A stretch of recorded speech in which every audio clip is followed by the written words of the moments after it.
The studio froze, millions watching couldn't believe what they had just witnessed. Chris Wallace, the seasoned anchor known for decades of hard-hitting interviews, leaned forward in his chair with that familiar intensity, eyes narrowing, tone sharpening, his question designed not to elicit an answer but to corner his guest. It was the kind of moment he had built his career on: push hard enough, interrupt fast enough, and maybe the cracks would show. But across from him sat someone different. Jasmine Crockett didn't flinch. She didn't fumble for words, didn't nervously sip water or shuffle her notes.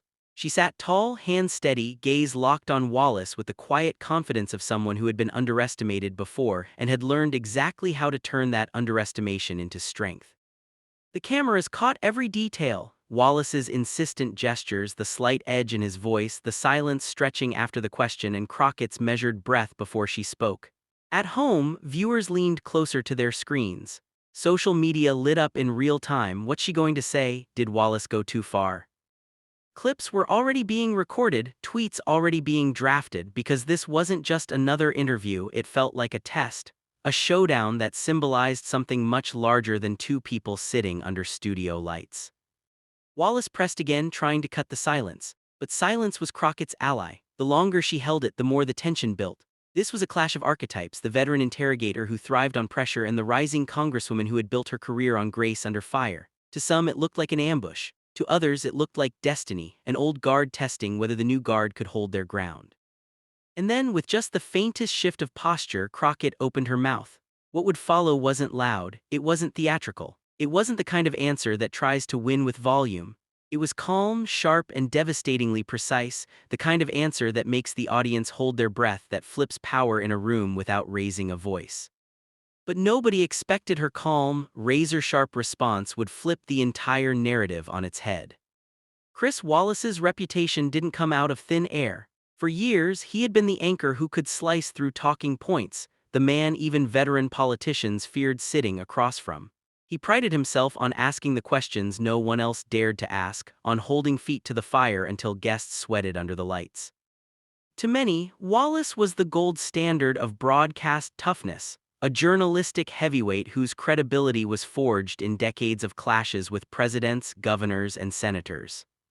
But Jasmine Crockett wasn't just another name on his list. She represented something bigger, something Wallace's audience and America at large was still learning how to understand. She was part of a new generation of lawmakers who carried both the weight of representation and the burden of relentless scrutiny. A young black woman stepping boldly into national politics wasn't just a participant in the game, it was a challenge to the very rules of who got to hold power, who got to speak with authority, and who was expected to stay silent. That's what made this confrontation so electric. Wallace wasn't just interrogating Crockett the individual, he was, knowingly or not, pressing on a broader cultural fault line. In an America fractured by polarization, where identity itself had become a battleground, this exchange became a microcosm of the times. Viewers weren't only tuning in to see how Crockett would answer, they were tuning in to see if someone like her could withstand the full weight of an establishment figure bearing down. It wasn't just a question of politics, it was a question of identity, respect, and dignity in the public square. For Crockett, the stakes were higher than Wallace's next headline. A misstep wouldn't simply be chalked up to an experience, it would be magnified through the harsh lens of media bias, spun as evidence that she didn't belong, that voices like hers weren't ready for prime time.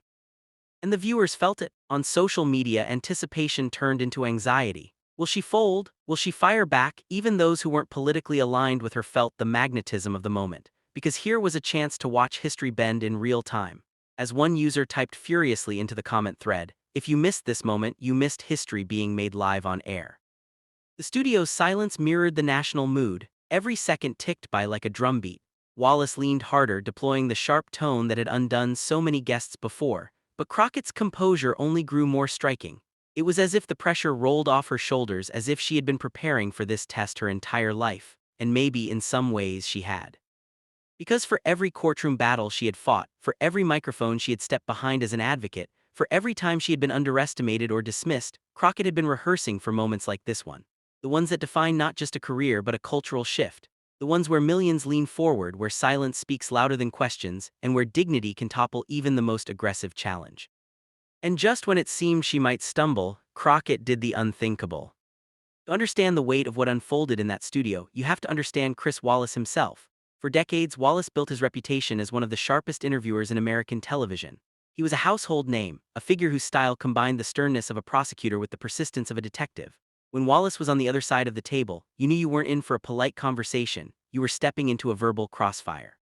From presidents to cabinet officials, from corporate titans to grassroots activists, Wallace had grilled them all. He made a career out of being fearless, a man willing to pose the uncomfortable question and then pose it again if he didn't get the answer he wanted. His strength was persistence. He wouldn't let go until something cracked. That relentlessness earned him respect from colleagues and even grudging admiration from his opponents. But beneath the reputation for toughness was a pattern that critics had long noticed. Wallace's style, while commanding, could also border on condescension. He cut guests off mid-sentence. He pressed points not out of genuine curiosity but out of a desire to corner. Viewers sometimes sensed that the goal wasn't always clarity but spectacle, that the gotcha moment mattered more than the substance. For his supporters, this was the mark of a true interrogator. For his detractors, it was arrogance disguised as journalism. In some ways, Wallace thrived in that duality. He relished being the man people loved to fear, the gatekeeper who demanded respect simply by asking the toughest question in the room. He embodied the old guard of broadcast news, authoritative, skeptical, unafraid to play both judge and jury in a single exchange. Over the years, his resume grew formidable. He sparred with Bill Clinton. He went toe-to-toe with Donald Trump. He interrogated Barack Obama. Each encounter added to the mythology. Wallace, the equal opportunity aggressor who could make anyone sweat, he was the storm that even the most prepared politician couldn't fully weather. And yet there was always a shadow side. Women, younger leaders, and particularly people of color often found themselves treated not just with skepticism but with an undercurrent of dismissal. Wallace could be sharp with anyone, but critics argued his sharpness sometimes tilted into something more pointed when the guest didn't fit the traditional mold of power. The interruption rate seemed higher, the tone more cutting, the disbelief more pronounced. Clips circulated online showing the pattern. Wallace leaning back in his chair, smirking as he delivered a question with barbed phrasing. Wallace talking over a guest's attempt to clarify. Wallace repeating the same accusatory framing until the answer fit his narrative. Each clip carried the same DNA, a man utterly confident in his ability to dominate the exchange, a man who thrived on the moment of control. To his admirers, this was proof of his fearlessness. They saw him as a watchdog of democracy, immune to spin, willing to do whatever it took to cut through rehearsed lines. To his critics, it was hubris, a man convinced that his intellect and experience made him untouchable, that he was the final word in the conversation. And that's what made his confrontation with Jasmine Crockett so magnetic. This was Wallace versus another seasoned senator with decades of media training. This was Wallace applying the full force of his style against a younger Congresswoman who carried the weight of identity and representation with her. To the casual observer, it looked like an uneven match, the veteran titan of TV journalism against a rising voice still carving her space. But the reality was far more complicated, because Crockett wasn't just another guest. She had walked through fire before, whether in the courtroom as an attorney or in the halls of power as a representative. She had been dismissed, underestimated, and tested countless times. And unlike many who had wilted under Wallace's withering stare, she had learned the art of composure. That's why this moment mattered so deeply. Because Wallace, in his confidence, believed he could orchestrate the exchange like he always had. He believed he could press, interrupt, and corner his guest into submission. But the truth was that he was stepping into unfamiliar territory. For once, his old tricks would not land as expected. For once, his interruptions would not rattle, his tone would not diminish, and his authority would not go unchallenged. And that's why the silence in the studio felt different this time. It wasn't the silence of a guest searching for words. It was the silence of someone preparing to dismantle the entire dynamic with a single, measured response. But Wallace had never faced a challenger quite like Jasmine Crockett.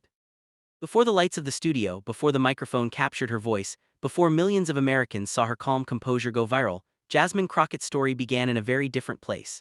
Her journey was not born out of privilege, nor did it glide on the ease of connections and family legacies that so often smooth the path to power. It was a story built brick by brick through determination, resilience, and an unshakable sense of purpose. Crockett's early years were defined by a sharp awareness of justice and injustice. She grew up watching how communities of color were treated differently, how the law could either be a weapon against the vulnerable or a shield for them depending on who wielded it. For many, those lessons instill cynicism. For Crockett, they sparked resolve. The law would not be a distant, untouchable force, it would be something she learned to master so she could fight back. That's why she chose the courtroom. As a young attorney, she wasn't defending CEOs or chasing corporate contracts. She took the cases that others overlooked, the clients without wealth, the families without resources, the defendants who had already been written off by society. She earned a reputation as someone unafraid of messy fights, someone willing to stand next to those deemed undeserving by others. In those moments, she found her calling. It wasn't glamorous work. There were late nights, heartbreaking losses, and constant reminders that the scales of justice were not balanced. But Crockett developed something that would become her signature, a calm under fire. Where others grew flustered, she steadied herself. Where others cracked under the weight of systemic pressure, she found her footing. That steadiness wasn't weakness, it was strength, the strength of someone who knew her battles weren't just about one case or one client, but about an entire pattern of inequality. Her activism grew naturally from that foundation. If the courtroom was one battleground, the streets were another. Crockett became a visible presence in protests and advocacy, lending her voice to movements that sought not just reform but respect. She understood that change wasn't just written into legal briefs, it was demanded in chants, in marches, in the persistence of communities refusing to be silenced. Her dual role as attorney and activist gave her credibility on both sides. She wasn't just talking about justice, she was living it, fighting for it day after day. Politics then wasn't a sudden leap, it was the next extension of her fight. When she stepped into the political arena, it wasn't for titles or prestige, it was because she knew laws were written by people, and if the wrong people held the pen, the cycle of injustice would never end. Running for office meant exposing herself to scrutiny, to attacks, to the relentless gaze of those who doubted her. But Crockett didn't back down. She campaigned with the same grit that had carried her through law school, the same conviction that had carried her through courtrooms. And people listened. Constituents saw in her not just a politician but someone who had lived the struggles they faced. They saw a reflection of themselves in her persistence, in her unwillingness to bow to pressure. She was not polished in the way the establishment preferred, she was real, direct, unapologetic. That authenticity became her greatest strength. Still, the higher she climbed, the more resistance she encountered. As a young black woman in Congress, every word she spoke was scrutinized, every gesture magnified. Critics tried to dismiss her as inexperienced, too outspoken, too unrefined for the halls of power. But Crockett understood that the very things they mocked were the very things that made her powerful. She wasn't supposed to look or sound like the establishment, she was supposed to challenge it. That's why the confrontation with Wallace carried so much weight. It wasn't just a journalist grilling a politician. It was the embodiment of an old system testing whether a new kind of leader could endure the pressure. Crockett carried into that studio years of hard-earned resilience. The resilience of a lawyer who had faced hostile judges, of an activist who had stood against jeers and tear gas, of a congresswoman who had endured headlines questioning her legitimacy simply because of who she was. And through it all, she had carried herself with dignity. Dignity when she was dismissed. Dignity when she was underestimated, dignity when she was challenged. That dignity was not passive, it was active resistance. It was the power of saying, "You cannot shake me, you cannot define me, I define myself." So when Wallace leaned in, sharpening his tone, trying to unsettle her, Crockett was not encountering something new. She was encountering something she had trained for her entire life. The courtroom, the marches, the campaigns, all of it had been preparation for moments exactly like this. And when the cameras rolled that night, all of that resilience would be put to the ultimate test. The lights glared, the cameras zoomed in. The hum of the studio dropped into an almost eerie quiet as Chris Wallace launched into his questioning with the kind of confidence that had undone so many guests before. His words came clipped, deliberate, and pointed, each one designed not to invite conversation but to demand submission. "Congresswoman," he began, his voice edged with a razor of disbelief, "how can you possibly defend?" He didn't even finish the question before his eyebrows arched, daring her to stumble. Jasmine Crockett didn't interrupt. She didn't rush to fill the silence Wallace left hanging like bait. Instead, she tilted her head slightly, her hands folded neatly on the table, her eyes steady. That composure unnerved him more than an angry rebuttal ever could. Wallace leaned forward, repeating the question, this time with added force, as if raising the volume would tilt the balance in his favor. But Crockett remained still, her breathing measured, her lips curving into the faintest suggestion of a knowing smile. The audience watching at home felt the contrast in real time. On one side, the veteran anchor jabbing his words like a fencer pressing the attack. On the other, the young congresswoman absorbing each strike with the calm of a seasoned fighter waiting for the perfect opening. It wasn't just a clash of ideas, it was a clash of energy, of posture, of dignity versus arrogance. Wallace pressed harder, he cut her off mid-sentence, waving his hand as though her words carried no weight. "No, no, no, let me stop you right there," he said sharply, his voice quickening. It was the tactic that had rattled so many others, leaving them scrambling to recover. But Crockett didn't flinch. She paused, let him finish his interruption, then resumed exactly where she had left off, her voice unshaken, her tone unwavering. That's when the tension in the studio began to shift. The more Wallace pushed, the more composed Crockett became. His interruptions started to feel less like strength and more like desperation, less like a master journalist and more like a man struggling to assert control over a guest who simply refused to be shaken. Viewers across the country noticed. On Twitter, comments exploded. Why does he keep cutting her off? She's holding her ground better than anyone I've seen. Facebook threads lit up with clips of Crockett's steady gaze, her refusal to be bullied out of her answers. The audience wasn't just watching a debate, they were witnessing a power dynamic being rewritten before their eyes. Wallace's voice rose again. He framed his next question like a trap, leading, loaded, and dripping with skepticism. It was the kind of framing designed to make any answer look weak. The strategy was classic Wallace: corner your guest until they either explode or fold, but Crockett didn't give him either outcome. Instead, she leaned back ever so slightly, her silence stretching long enough to make Wallace shift in his chair. That moment, brief, almost imperceptible, was the turning point. She had inverted the balance. Now he was the one who seemed restless while she radiated composure. The tension was unbearable for the audience. People leaned forward, waiting to see how she would respond, waiting to see if this would be the moment she faltered. But Crockett's calm gaze said everything. She wasn't rattled, she wasn't cornered, and she wasn't about to hand him the victory he expected. Then came the question that was supposed to break her, but instead it broke him. The question landed like a trapdoor opening beneath her feet.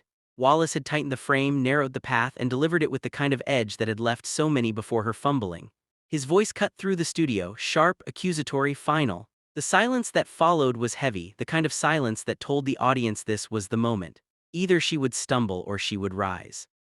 Jasmine Crockett did not rush, she didn't scramble to answer. She let the silence breathe, let it stretch until it became almost unbearable. Wallace shifted slightly in his chair, waiting for the crack, waiting for the hurried words, but instead Crockett's stillness filled the room with something stronger than noise. It was control. When she finally spoke, her voice was low and even, each word measured as though she were setting down stone after stone in an unshakable foundation.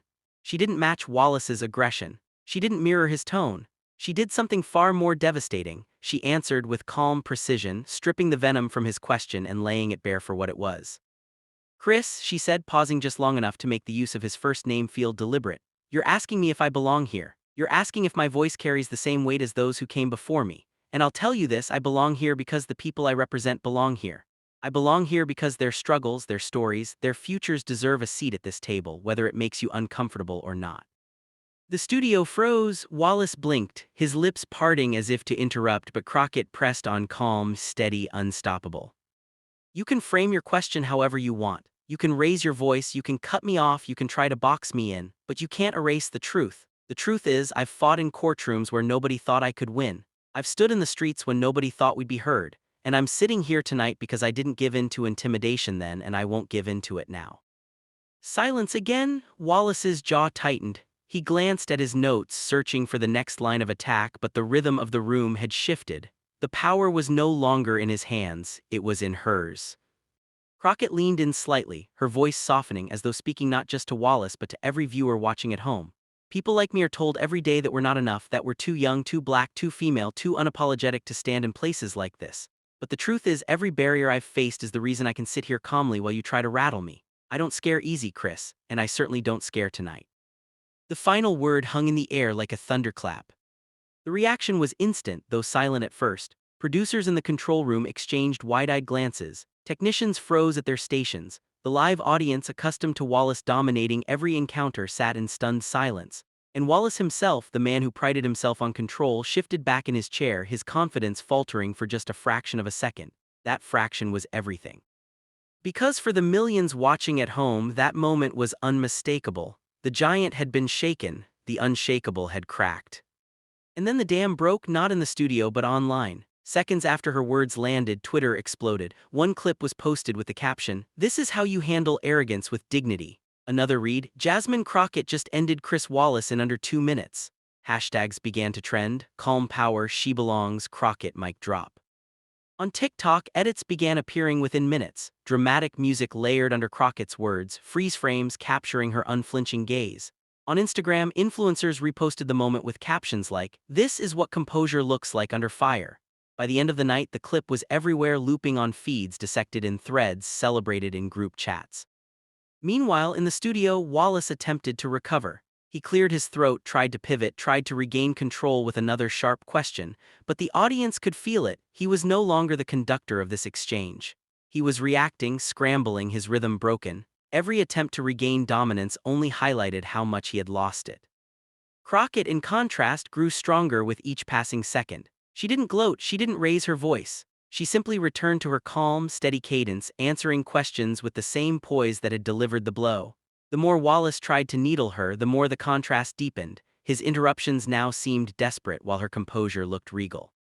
For the progressive, immigrant-friendly, identity-pride audience, the symbolism was unmistakable. This wasn't just a woman holding her ground, it was a woman embodying the resilience of every community that had been told they didn't belong. It was a mic drop not only for herself but for countless others who had faced similar dismissals. Commentators outside the studio began to take note. Political analysts tweeted, "Wallace underestimated Crockett and it showed." Journalists posted clips with the line, "A calm dismantling." This was the moment the power shifted. Even celebrities chimed in, praising her for embodying dignity in the face of condescension. And through it all, Crockett never lost her composure. She didn't spike the football, she didn't bask in the victory. She simply stayed present, proving that calmness, when wielded with precision, could be more devastating than any loud retort. By the end of the segment, Wallace's tone had changed. He was no longer leaning forward, commanding the space. He was leaning back, his voice softened, his momentum gone. The man who once thrived on pressing his guests until they cracked had just been pressed himself, and he had cracked in silence. And for millions of viewers, particularly those who had long hungered to see dignity triumph over arrogance, it was a vindication, a moment that validated their own battles, their own resilience. Crockett hadn't just answered Wallace. She had answered a system that doubted her, a narrative that tried to contain her, a culture that told her she didn't belong. It was, in every sense, a mic drop. But the aftermath would prove this was far bigger than just one interview. The interview ended, but the moment had only just begun. By the time the cameras powered down and the studio lights dimmed, the internet had already taken over. Within minutes, clips of Jasmine Crockett's calm dismantling of Chris Wallace were flooding timelines. It wasn't just political junkies paying attention, this was everywhere. On Twitter, the hashtags exploded. "She Belongs" trended at #1 within the hour, joined quickly by Crockett mic drop and calm power. Some users replayed the clip frame by frame, breaking down her body language. Others simply posted the raw footage with captions like, "History, remember this night." What made the moment viral wasn't just what Crockett said, it was how she said it. Viewers weren't used to seeing that level of composure dismantle arrogance so thoroughly. On TikTok, creators jumped in instantly. Edits popped up with slow-motion cuts of Crockett's words paired with cinematic soundtracks. One particularly viral video froze on Wallace's stunned expression as text flashed across the screen. "When the villain realizes the hero can't be shaken." The comment sections were flooded. "This is why representation matters. She handled him better than anyone ever has. Calm is the new power." Instagram was no different. Influencers and activists reposted the clip with bold overlays. "Dignity always wins." Memes sprang up overnight, Wallace leaning forward labeled as "every gatekeeper" and Crockett calmly replying labeled as "every woman who refuses to back down." For young progressives, the moment wasn't just entertainment, it was affirmation. It felt like watching someone carry the weight of their communities and win. Cable networks scrambled to catch up. Analysts debated whether Wallace had overstepped, but even his defenders struggled to spin the optics. Commentators replayed the clip, sometimes in awe, sometimes with reluctant respect. Rival politicians seized the chance to weigh in. One Congresswoman tweeted, "Jasmine Crockett showed exactly how you hold your ground without losing your cool." Even opponents, usually quick to dismiss her, offered backhanded compliments about her composure, which only underscored her victory. Meanwhile, everyday people shared their own reflections. Young women wrote about facing similar condescension in classrooms and boardrooms, finding strength in Crockett's poise. Immigrant families said her answer reminded them of why they fought to be heard in places that tried to silence them. The moment had transcended politics. It became cultural. Newsrooms called it a turning point. Commentators compared it to past iconic clashes where underdogs had flipped the narrative on established power. But what made this moment unique was its texture. There was no shouting match, no chaos, just quiet power that cut sharper than any raised voice ever could. And through the noise, Crockett herself remained steady. She didn't gloat in interviews afterward, she didn't mock Wallace. She simply reiterated her belief in representing those without a voice and moved on, letting the country do the talking for her. That restraint only made the moment grow larger. people projected their own meaning onto it, seeing her victory as their own. By the end of the week, the clash was more than an interview, it was a cultural touchstone. College students quoted it in speeches, activists carried it into rallies, educators played it in classrooms as a lesson in composure under pressure. Wallace's attempt to corner Crockett had, ironically, given her one of the most powerful platforms of her career. And in the end, it was Wallace who defined the narrative, it was Crockett. When the dust settled and the headlines faded into the constant churn of the news cycle, one truth lingered, undeniable and untouchable: dignity outshines arrogance. Jasmine Crockett had not only defended herself against a barrage of interruptions and pointed traps, she had turned that fire back on the one who lit it without ever raising her voice. Her calmness carried a message that reached far beyond the walls of the studio. It told millions of people who have felt dismissed, belittled, or talked over that strength doesn't have to roar. Sometimes the greatest weapon is composure. Sometimes the loudest statement is silence held just long enough to force the world to listen. Wallace had tried to control the narrative with force, but Crockett redefined it with presence. In that moment, the clash became more than television, it became a parable. A reminder that justice isn't always about who speaks the most, but who speaks with conviction when it matters. For women, for people of color, for immigrants, for anyone who has walked into a room where the odds were stacked and the respect was withheld, this wasn't just a political skirmish. It was a mirror. It was proof that you don't have to adopt the tools of arrogance to win against it. You can stand tall, stay grounded, and still emerge victorious. There's something timeless about that. History remembers those who stand firm in the face of hostility, not those who drown conversations in noise.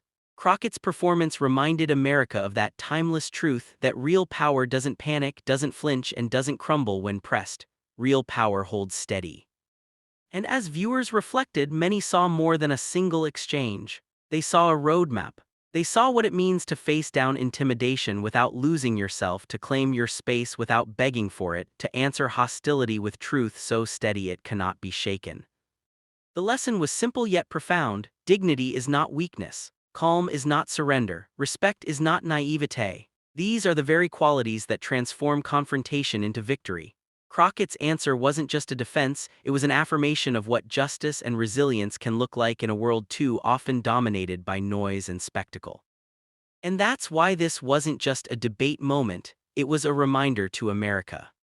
Chris Wallace pushed, Jasmine Crockett answered, and in that quiet clash the story wrote itself. What began as an interrogation ended as a lesson, one that millions of Americans won't forget. The title says it all. A veteran anchor pressed, but a calm response froze the studio and flipped the script. Her victory wasn't about scoring political points. It wasn't about landing insults or raising her voice louder than his. It was about something far deeper: moral clarity. She showed that when arrogance tries to overwhelm, dignity can stand taller. When hostility tries to dominate, truth can silence it with a whisper. And that is why this moment matters, because it wasn't just about one interview, it was about a principle. A reminder that calm, resilience, and respect can outlast aggression every single time. If you believe dignity wins over hate, share this story. Let others see what composure looks like when tested in real time. And if you want more untold moments that America can't afford to ignore, subscribe now, because this is only the beginning. Stay tuned, stay engaged, and stay inspired. Because sometimes the calmest voice in the room is the loudest echo in history.